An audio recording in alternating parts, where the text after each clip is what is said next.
Restoring order in France, a controversial approach. In recent years, France has faced significant challenges related to security, immigration, and crime. From the rise in terrorist activities to the increasing lawlessness in certain urban areas, there is a growing call for drastic measures to restore order. This article explores a controversial approach to addressing these issues, focusing on tightening borders, reforming justice, and enhancing law enforcement. Tightening borders. One of the primary concerns is the porous nature of France's borders, even with neighboring EU countries.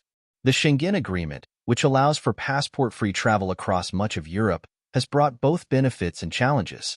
However, critics argue that it has also made it easier for criminals and terrorists to move freely. To address this, some propose reinstating strict border controls even within the European community. This would involve thorough checks at all entry points, increased surveillance, and robust monitoring systems to prevent illegal crossings and the smuggling of contraband. While such measures might face resistance from EU partners, proponents believe they are necessary to ensure national security. Reforming justice and addressing terrorism. Another contentious issue is the handling of individuals on terror watch lists and those convicted of terrorist acts. The current system is seen by some as too lenient, allowing dangerous individuals to exploit legal loopholes. There are calls for more stringent measures, including the reinstatement of the death penalty for those convicted of severe terrorist crimes. Reinstating the death penalty would be a dramatic shift in France's justice system, which abolished capital punishment in 1981. Advocates argue that it would serve as a powerful deterrent and ensure that those who commit heinous acts face the ultimate consequence. Critics, however, contend that this would undermine human rights and fail to address the root causes of terrorism. Enhancing law enforcement.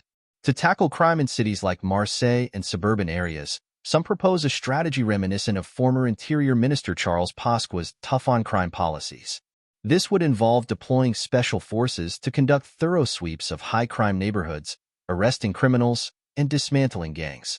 This approach calls for a significant increase in resources for law enforcement, including better equipment, training, and support. It also suggests empowering police forces with greater authority to act decisively against criminal elements. While this might improve safety and reduce crime rates, it risks escalating tensions between law enforcement and local communities. Balancing security and democracy. Implementing these measures would undoubtedly be controversial. Critics argue that such actions could erode democratic principles and civil liberties.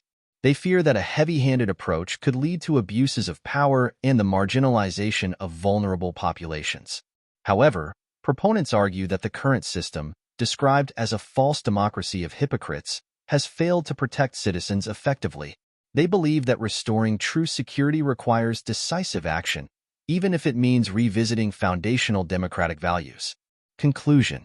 The proposal to clean up France through tightened borders, reform justice, and enhanced law enforcement is fraught with ethical and practical challenges. While it addresses urgent security concerns, it also raises questions about the balance between safety and freedom. As France navigates these complex issues, it must carefully weigh the potential benefits and drawbacks of such drastic measures. The path forward requires not only strength and resolve, but also a commitment to uphold the principles of justice and democracy.